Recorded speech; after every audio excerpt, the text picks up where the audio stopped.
జ్ఞానమిత్రులందరికీ నమస్కారం. ఆది గురువు బ్రహ్మర్షి పత్రిజీకి నమస్కారం. డియర్ ఫ్రెండ్స్, నా పేరు పద్మ. ఈరోజు ఈ ప్రపంచంలోని మహిళలందరికీ మాత్రమే కాదు, మానవాళికి అంతటికీ కూడా ఒక ప్రత్యేకమైన రోజు. అదే ఇంటర్నేషనల్ వుమెన్స్ డే. స్త్రీల కోసం ఈ ప్రపంచంలో ఒక రోజుని కేటాయించడం అనేది ఎంతో ఆనందకరమైన విషయం. కానీ అనాదిగా భారతదేశంలో మనకొకటి ఉంది ఫ్రెండ్స్. యత్ర నార్యస్తు పూజ్యంతే అన్నారు. ఎక్కడైతే స్త్రీలు పూజింపబడతారో అక్కడ వాతావరణం ఎలా ఉంటుందో వాళ్ళు సూచనలివ్వడం జరిగింది. అదే కాకుండా కలకంటి కంట కన్నీరొలికిన అనే హెచ్చరికలు కూడా చేశారు. ఒక స్త్రీ కంటి వెంట నీరు ప్రవహించిందంటే అది ఈ ప్రపంచానికి, ఈ భూమికి, అనంత విశ్వానికి ఎంతటి వినాశనం అనే హెచ్చరికలు కూడా ఇచ్చారు.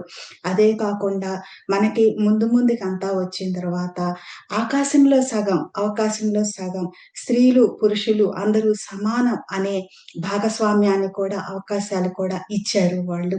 కానీ మనకి సూచనలు ఇచ్చినా, హెచ్చరికలు చేసినా, మరి అవకాశాలు ఇచ్చినా, ఇన్ని ఇచ్చిన తర్వాత కూడా స్త్రీల జీవితం అనేది, అసలు మానవాళి జీవితం అనేది ఎందుకింత అస్తవ్యస్తంగా ఉంది అనేది గ్రహించగలిగింది, గుర్తించగలిగింది. దాని గురించి ఏం చెయ్యాలి అనేది చేయగలిగింది ఆది గురువు బ్రహ్మర్షి పత్రిజీ ఒక్కరే ఫ్రెండ్స్. ఇది భూమి మీద మానవాళి అంతా ఎలా తయారైంది అంటే స్త్రీత్వాన్నే మర్చిపోయింది. ఇది స్త్రీల గురించి ప్రత్యేకించి ఇచ్చిన రోజుగా ఒకళ్ళు పరిగణిస్తున్నారే కానీ, స్త్రీత్వాన్ని గుర్తించేది ఎప్పుడు అనే ఆలోచన ఎప్పుడు ఎవ్వరికీ రాలేదు. ఆ స్త్రీత్వమే అంతా మరుగున పడిపోయింది. దాని కారణంగా అచ్చం సృష్టి మొత్తం అపశృతిలోను, అపలయలోను నడుస్తుంది అనేది గుర్తించిన ఆది గురువు బ్రహ్మర్షి పత్రిజీ ప్రతి ఒక్కరిలో ఉన్నటువంటి ఆ స్త్రీత్వాన్ని తట్టి లేపడం కోసమే ఎన్నో యుగాలు సాధన, శోధన చేసి శ్వాస మీద ధ్యాస అనే విద్యను పట్టుకొచ్చారు. ఎన్నో సార్లు మనం వింటానే ఉన్నాము. స్త్రీలు పురుషుల కంటే ఏమాత్రం తక్కువ కాదు. స్త్రీలు, పురుషులు సమానం. మేమెందులో తక్కువ, మేమెందులో తీసిపోయాం అనే స్త్రీలు వారి యొక్క స్త్రీత్వాన్ని మర్చిపోయారని అర్థం ఫ్రెండ్స్. ఆ స్త్రీత్వాన్ని ఎప్పుడైతే మర్చిపోతున్నారో అప్పుడు ఇంకొకళ్ళతో ఈక్వల్‌గా అనే ఆ పోలికను తెచ్చుకోవడం జరుగుతుంది. లేకపోతే ఒక స్త్రీకంత అవసరం ఏముంది? ఒక పురుషుడితో నేను సమానం అని చెప్పవలసిన అవసరం ఏముంది? స్త్రీనే, పురుషుడు పురుషుడే. స్త్రీత్వం స్త్రీత్వమే, పురుషత్వం పురుషత్వమే. 2 దేనికదే సాటి కానీ ఒకదానితో ఒకటి ఒక కొలమానంగా ఎలా చెప్తాం మనం అసలు? ఈ దశలో స్త్రీలే తమ స్త్రీత్వాన్ని మర్చిపోయి, పురుషులు ఆల్రెడీ మర్చిపోయి ఉన్న దశలో భ్రష్టత్వానికి చేరిపోయిన దశలో ఆది గురువు బ్రహ్మర్షి పత్రిజీ ఈ భూమి మీద స్త్రీత్వాన్ని తట్టి లేపితే తప్ప ఈ భూమికి, తద్వారా అనంత విశ్వానికి మనుగడ లేదు అని గుర్తించారు కాబట్టే ఆయన శ్వాస మీద ధ్యాసను, ఆ విద్యను తీసుకొస్తూ ప్రత్యేకంగా ముందుగా ఎవరిలో దానిని తట్టి లేపాలని ప్రయత్నించారంటే స్త్రీ ఆకారంలో ఉన్న వాళ్ళని.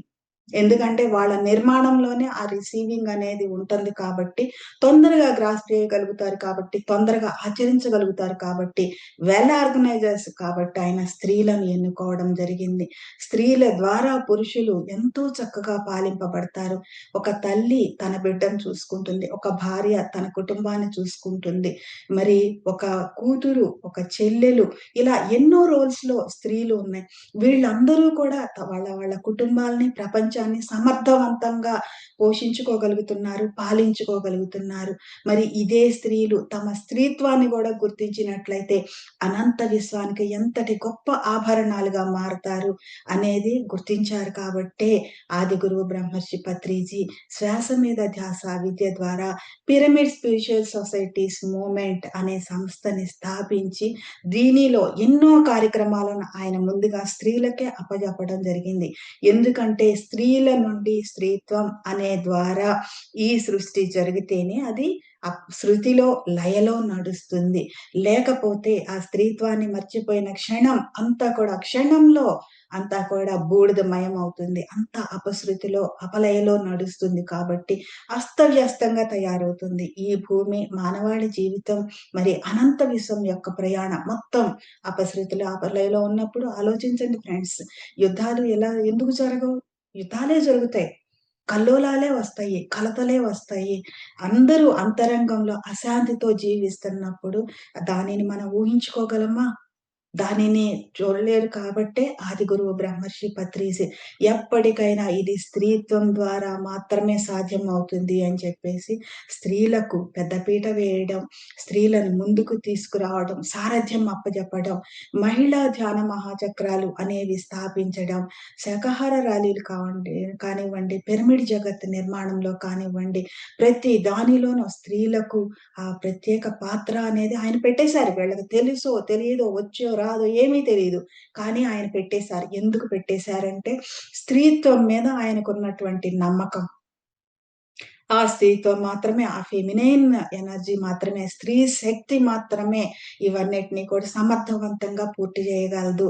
ఈ ప్రపంచంలో జీవశక్తిని నింపగలదు అనేది ఆయన నమ్మారు కాబట్టి, ఎన్నో కష్ట నష్టాలు, ఎన్నో అవమానాలు ఇంట, బయట ఎన్నింటినో ఆయన ఎదుర్కొని మనకి ఈ మహా సౌభాగ్యాన్ని అందించటం జరిగింది. మన నుదుటన వీర తిలకం ఎవరు దిద్దారు అంటే ఆదిగురువు బ్రహ్మర్షి పత్రిజీ. మరి మన చేతిలో సారథ్యం ఆ పగ్గాలు ఎవరు పెట్టారు అంటే ఆదిగురువు బ్రహ్మర్షి పత్రిజీ. ఆయనకున్న ఒకే ఒక్క నమ్మకం ఏమిటి అంటే స్త్రీ శక్తి దేనినైనా సాధించగలుగుతుంది. ఈ స్త్రీ శక్తి స్త్రీల ఆకారంలోనూ, పురుషుల ఆకారంలోనూ ప్రత్యేకించి లేదు. అందరిలోనూ ఉంది. అందరిలోనూ ఉన్నది. దానిని బయటికి తీసుకురావాల్సిన ఎమర్జెన్సీ ఇప్పుడుంది అని గ్రహించారు కాబట్టే మనందరికీ కూడా దీనిని అప్పజెప్పారు. మరి ఇంటర్నేషనల్ వుమెన్స్ డే అంతర్జాతీయ మహిళా దినోత్సవం అనే పదానికి ఆ సౌందర్యాన్ని, ఆ వన్నెని తెచ్చింది ఎవరంటే ఖచ్చితంగా పిరమిడ్ మాస్టర్సే ఫ్రెండ్స్. దానిలో ఎటువంటి డౌటు లేదు. ఈ ప్రపంచంలో ఎందరో మహిళలు ఎన్నో సాధించి ఉండొచ్చు కాక, కానీ పిరమిడ్ మాస్టర్స్, పీఎస్ఎస్ఎంలో ఉన్న మాస్టర్స్ అందరూ కూడా వారి స్త్రీ శక్తితో, ఫెమినైన్ ఎనర్జీస్‌తో వాళ్ళు ప్రతిదాన్ని కూడా సాధించారు. అదే ఈ ప్రపంచానికి, అనంత విశ్వానికి చనుబాలై సంరక్షించుకుంది ఫ్రెండ్స్. మరొక్కసారి పిరమిడ్ ధ్యానులందరికీ, మరి ఈ దీనిని చూస్తున్న మాస్టర్స్ అందరికీ, ఆదిగురువు బ్రహ్మర్షి పత్రిజీకి ఎంతో కృతజ్ఞతలతో మరొక్కసారి అంతర్జాతీయ మహిళా దినోత్సవ శుభాకాంక్షలు పత్రిజీ మెడిటేషన్ ఛానల్ తరఫు నుండి మీకందరికీ కూడా తెలియజేసుకుంటూ thank you so much friends.